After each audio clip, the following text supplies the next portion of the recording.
رمضان المبارک سے پہلے ہی ہمیں یہ سوچنا ہے کہ یہ بابرکت مہینہ ہے، عظمت والا مہینہ ہے، ایک ایسا وقت اللہ تعالیٰ نے ہمیں دیا ہے جس کی عظمت اللہ تعالیٰ کے پاس واضح ہے۔ رسول اکرم صلی اللہ علیہ وسلم نے اس کی تعظیم کی، اس کا اکرام کیا، اس کی عزت کی، اس کا تقدس خود بھی بحال رکھا اور دوسروں سے بھی بحال رکھوایا۔ لہٰذا رمضان المبارک سے پہلے ہی ہمیں سوچنا ہے، ہمیں یہ ذہن بنا لینا ہے، ہمیں یہ دل و دماغ پر بات بٹھا لینی ہے کہ ہمیں اس ماہ مبارک کی قدر کرنی ہے اور اس کی عزت کرنی ہے۔ ان الحمد لله نحمده ونستعينه ونستغفره ونؤمن به ونتوكل عليه ونعوذ بالله من شرور انفسنا ومن سيئات اعمالنا من يهده الله فلا مضل له ومن يضلل فلا هادي له وأشهد أن لا إله إلا الله وحده لا شريك له وأشهد أن محمدًا عبده ورسوله قال الله تعالى يا أيها الذين آمنوا اتقوا الله حق تقاته ولا تموتن إلا وأنتم مسلمون يا أيها الناس اتقوا ربكم الذي خلقكم من نفس واحدة وخلق منها زوجها وبث منهما رجالا كثيرا ونساء واتقوا الله الذي تساءلون به والأرحام إن الله كان عليكم رقيبا يا أيها الذين آمنوا اتقوا الله وقولوا قولا سديدا يصلح لكم أعمالكم ويغفر لكم ذنوبكم ومن يطع الله ورسوله فقد فاز فوزا عظيما أما بعد فإن خير الحديث كتاب الله وخير الهدي هدي محمد صلى الله عليه وسلم وشر الأمور محدثاتها وكل محدثة بدعة وكل بدعة ضلالة وكل ضلالة في النار قال الله سبحانه وتعالى شهر رمضان الذي أنزل فيه القرآن هدى للناس وبينات من الهدى والفرقان فمن شهد منكم الشهر فليصمه وقال سبحانه وتعالى لقد كان لكم في رسول الله أسوة حسنة وقال الله عز وجل وما أمروا إلا ليعبدوا الله مخلصين له الدين حنفاء وقال رسول الله صلى الله عليه وسلم الصيام والقرآن يشفعان للعبد إلى آخر الحديث اللهم صل على محمد وعلى آل محمد كما صليت على إبراهيم وعلى آل إبراهيم إنك حميد مجيد اللهم بارك على محمد وعلى آل محمد كما باركت على إبراهيم وعلى آل إبراهيم إنك حميد مجيد ربنا اغفر لنا ولإخواننا الذين سبقونا بالإيمان ولا تجعل في قلوبنا غلا للذين آمنوا ربنا إنك رؤوف رحيم ربنا لا تزغ قلوبنا بعد إذ هديتنا وهب لنا من لدنك رحمة إنك أنت الوهاب ربنا آتنا في الدنيا حسنة وفي الآخرة حسنة وقنا عذاب النار اللهم أحسن عاقبتنا في الأمور كلها وأجرنا من خزي الدنيا وعذاب الآخرة اللهم إنا نسألك علما نافعا ورزقا طيبا وعملا متقبلا رب زدنی علما رب اشرح لی صدری ویسر لی امری واحلل عقدۃ من لسانی یفقهوا قولی سبحانك لا علم لنا إلا ما علمتنا إنك أنت العليم الحكيم ربنا تقبل منا إنك أنت السميع العليم. ہر طرح کی حمد و ثنا اللہ سبحانہ و تعالی کے لیے، جس نے ہمیں اس عظیم دن کے اندر اپنے مقدس گھر مسجد شریف میں ایک اہم فریضہ ادا کرنے کے لیے آنے کی توفیق عطا فرمائی. اللہ تعالیٰ نے ہمیں اس توفیق سے نوازا، یہ اس کا کرم ہے، اس کا احسان ہے، اس کی نعمت ہے. اس لیے ہمیں اس توفیق کے ملنے پر اللہ تعالیٰ کا شکر ادا کرنا چاہیے. اللہ تعالیٰ ہمیں مزید توفیقات سے نوازے اور بار بار اس کے گھر میں آنے کی توفیق عطا فرمائے، اور اللہ تعالیٰ ہمارے یہاں آنے کو اخلاص پر مبنی فرمائے، اور اس کا اللہ تعالیٰ ہمیں نعم البدل عطا فرمائے. معزز سامعین، جیسا کہ ہم سبھی جانتے ہیں کہ ماہ مبارک چند دنوں کے بعد ہمارے سروں پر سائے فگن ہوگا، اور پورے عالم اسلام کے اندر تمام مسلمان اللہ تعالیٰ کی رضامندی کے لیے روزے رکھیں گے. اللہ تعالیٰ توفیق عطا فرمائے اور اللہ تعالیٰ ہماری اس عبادت کو قبول فرمائے، اور اللہ تعالیٰ ہمیں موقع عطا فرمائے، فرصت عطا فرمائے اور صحت اور تندرستی عطا فرمائے کہ ہم اس ماہ مبارک کے روزے مکمل طریقے سے انجام دیں، اور اللہ تعالیٰ پھر ہمارے ان روزوں کو قبول فرمائے. اسی حوالے سے آپ حضرات کے سامنے چند گزارشات لے کر حاضر ہوا ہوں. اللہ تعالیٰ سے دعا کرتا ہوں کہ مجھے صحیح کہنے کی توفیق عطا فرمائے اور ہم سب کو سمجھنے اور عمل کرنے کی توفیق عطا فرمائے.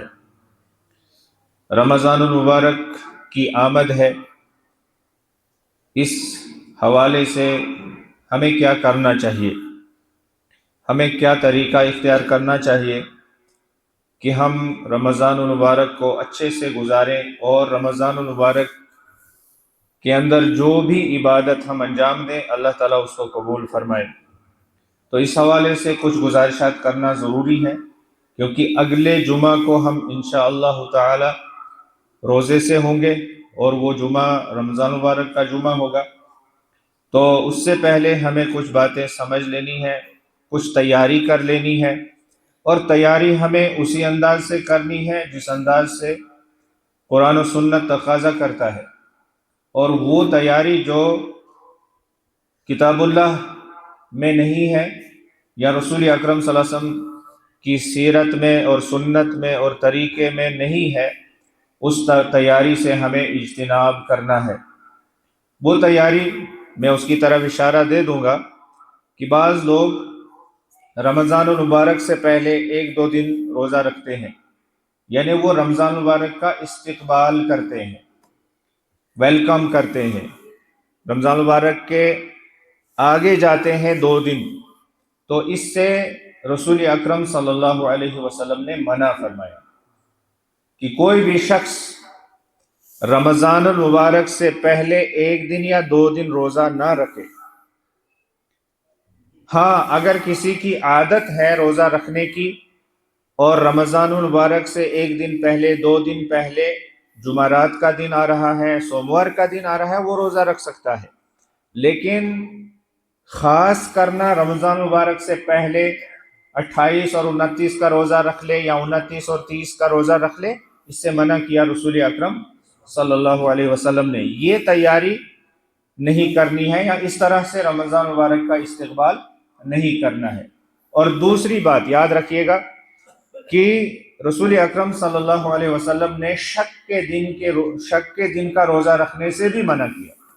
یعنی ایک انسان کو شک ہے کہ کیا کل 29 شعبان ہے یا پہلا رمضان ہے، شک میں ہے وہ انسان، تو وہ روزہ رکھتا ہے، کہتا ہے کیا پتہ کل شاید رمضان المبارک کا پہلا دن ہو اور میں روزہ نہ رکھ لوں، تو کیا پتہ ایک دن میرا رمضان مبارک کا کم ہو گیا۔ تو یہ شک کی بنیاد پر روزہ نہیں رکھنا ہے، شک کی وجہ سے بھی روزہ نہیں رکھنا ہے۔ شریعت ہمیں واضح اور روشن اور صاف شفاف تعلیمات پر عمل کرنے کی ہدایت کرتی ہے۔ رسول اکرم صلی اللہ علیہ وسلم نے فرمایا صوموا لرؤیتہ وافطروا لرؤیتہ، چاند دکھائی دے اور اس کا باوثوق ذرائع سے اعلان ہو جائے، اور یہ آج کل آسان ہے، سوشل میڈیا پر لوگ خبر دے دیتے ہیں اور باوثوق ذرائع سے خبریں آ جاتی ہیں۔ تو جب چاند دیکھنے کا اعلان ہو معتمد ذرائع سے، باوثوق ذرائع سے، تو انسان اگلے دن روزہ رکھے، اور شک کی بنیاد پر انسان روزہ نہ رکھے۔ چاند کے دکھنے کا اعلان ہو جائے تو اگلے دن سے روزہ رکھ لے۔ اگر خدا نہ خواستہ یا کسی وجہ سے چاند دکھائی نہ دیا، آسمان ابرآلود ہے، بارش ہو رہی ہے، یا کوئی اور مسئلہ ہے جس کی وجہ سے چاند دکھائی نہ دیا، تو پھر شعبان کے 30 دن مکمل کر لو اور پھر اس کے بعد روزہ رکھ لو۔ یہ رسول اکرم صلی اللہ علیہ وسلم کی تعلیم ہے۔ تو واضح اور صاف شفاف اور کلیئر جو تعلیمات ہیں ان کی بنیاد پر روزہ شروع کیا جائے گا۔ پھر رمضان کا اختتام بھی اسی طرح سے، رمضان مبارک کا اختتام بھی اسی طرح سے کیا جائے گا۔ چاند دکھنے کا اعلان ہوا 29 رمضان کو، تو اگلے دن عید ہے، اور اگر 29 رمضان کو چاند دکھائی نہیں دیا، کوئی گواہی نہیں آئی، کسی نے اعلان نہیں کیا، کوئی بھی معتمد اور ایسا بھروسہ مند ذریعہ ایسا نہیں جس نے اعلان کیا ہو چاند دیکھنے کا، تو پھر رمضان مبارک کے 30 دن مکمل کرنے کے بعد اگلا دن عید کا دن ہوگا۔ تو یہ کلیئر تعلیمات ہیں، اس طرح سے ہمیں رمضان مبارک گزارنا ہے، اور شریعت کی پابندی کرنی ہے، سنت کی پابندی کرنی ہے، نبی کریم صلی اللہ علیہ وسلم کی تعلیمات کو مد نظر رکھتے ہوئے ہمیں یہ رمضان مبارک گزارنا ہے۔ رمضان المبارک سے پہلے ہمیں، اور یہ صرف رمضان المبارک کے لیے نہیں، یہ ہر وقت کے لیے ہے، بلکہ ابھی سے، بلکہ ہر لمحے انسان کو اس چیز کا خیال رکھنا چاہیے کہ انسان کوئی بھی عبادت کرنے سے پہلے اپنی نیت کو خالص کر لے، اپنی نیت کو صحیح کر لے، اپنی نیت کو درست کر لے۔ نماز پڑھنی ہے تو نیت خالص کر لے، روزہ رکھنا ہے تو نیت خالص کر لے، صدقہ کرنا ہے تو نیت کو خالص کر لے، یا کوئی اور عبادت ہے تو نیت کا خالص ہونا، نیت کا درست ہونا ضروری ہے، تبھی اللہ تعالیٰ اس عبادت کو قبول فرمائے گا۔ اگر نیت میں کجروی ہے، نیت میں کھوٹ ہے، نیت درست نہیں ہے، نیت صحیح نہیں ہے، تو پھر اللہ تعالیٰ اس عبادت کو قبول نہیں فرماتا ہے۔ نیت عبادات کی روح ہوتی ہے، نیت کا درست ہونا عبادت کی روح۔ اگر مانے عبادت کی ہم نے، وہ عبادت تب زندہ ہے جب اس میں نیت درست ہے۔ اگر اس عبادت کے اندر نیت درست نہیں ہے تو وہ عبادت زندہ نہیں ہے، وہ عبادت مردہ عبادت ہے، اس کا کوئی مطلب نہیں بنتا، اس کا کوئی اجر نہیں ملے گا، اور وہ اللہ تعالیٰ قبول بھی نہیں فرمائے گا۔ اللہ تعالیٰ نے یہی بات قرآن کریم کے اندر ہمیں سمجھائی ہے، فرمایا وَمَا أُمِرُوا إِلَّا لِيَعْبُدُوا اللَّهَ مُخْلِصِينَ لَهُ الدِّينَ حُنَفَاءَ۔ ان لوگوں کو کوئی بھی عبادت کرنے کا جب حکم دیا گیا ہے تو اخلاص کی بنیاد پر عبادت کرنے کا حکم دیا گیا، اخلاص کی بنیاد پر عبادت کرنے کا حکم دیا گیا ہے۔ کوئی بھی عبادت ہو، نماز ہو، روزہ ہو، زکوٰۃ ہو، حج ہو،